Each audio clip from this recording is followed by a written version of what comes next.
The civilization of the Middle East is Hebrew-Greek.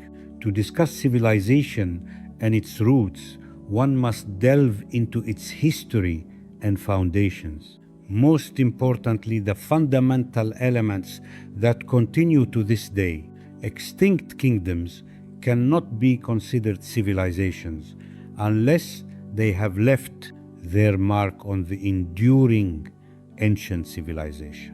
For example, Ugarit contributed to laying the foundations of writing, although the kingdom of Ugarit, located on the Syrian coast, contributed to a major revolution by creating the oldest and most complete alphabet in the middle of the second millennium BC, transforming writing from a complex syllabic and pictographic system to a simple and easy alphabetic system.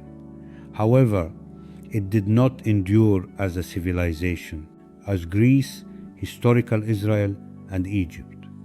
Many deliberately attempt to alter the course of history by presenting fleeting events as the foundation of civilizations, attributing certain events, including occupations and conquests, as the key to history, which is contrary to the truth. The truth is that all historians and archaeologists have established starting and ending points for their research, beginning with Hebrew and continuing and concluding with Greek. The established fact is that Hebrew initiated human civilization, while Greek shaped, disseminated, and added the New Testament to it. 15th century BCE. 15th century BCE. 1. The 5 books of Moses, the Torah, were written in Hebrew in the 15th century BCE and formed the foundation of all civilizations.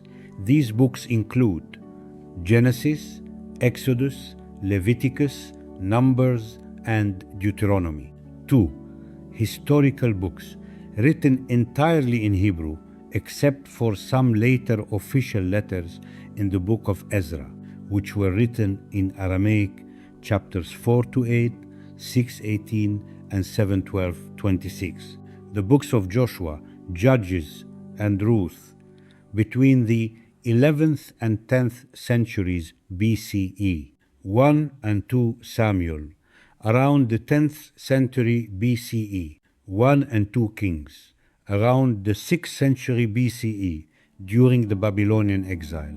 1 and 2 Chronicles, Ezra and Nehemiah, between 450-400 BCE, after the return from exile. Esther, c. 460-400 BCE. 3. Books of wisdom and poetry.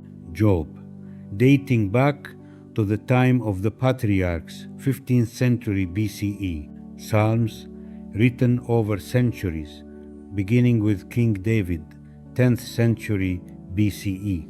Proverbs, Ecclesiastes, and Song of Songs by King Solomon, between the 10th and 5th centuries BCE.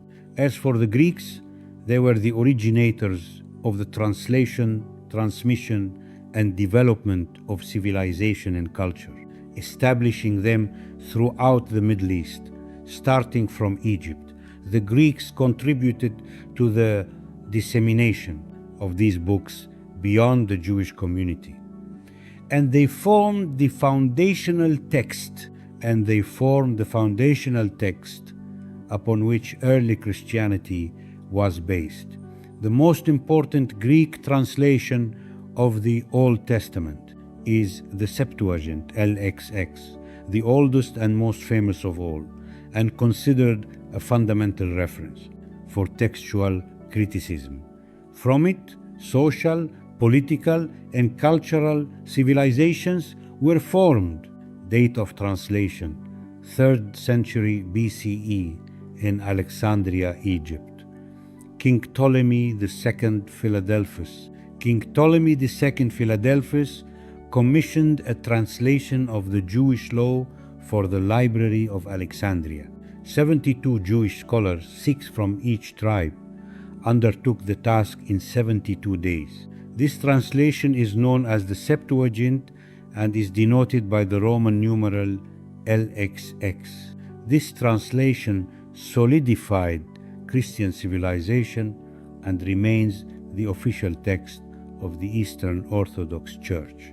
In all its current patriarchates, the Patriarchate of Constantinople, which at that time included Greece and Cyprus until its conquest by the Ottomans, the Patriarchate of Antioch, the Patriarchate of Jerusalem, and the Patriarchate of Alexandria. It was this translation that transmitted the culture of the Torah and later the New Testament to the Slavic countries and Russia. After the birth of Christ, other translations appeared, such as 2. Aquila of Sinopes translation in the 2nd century AD. This translation appeared approximately 400 years after the Septuagint. 3. Theodosian's translation in the mid-2nd century AD. Characteristics. It was not an entirely new translation from scratch, but rather a revision of the older Septuagint translation by comparing it with the Hebrew text. 4. Symmachus' translation at the beginning of the 3rd century AD, which focused on the quality and eloquence of the Greek language. 5. Origen's Hexapla in the 3rd century AD, which compared the previous translations.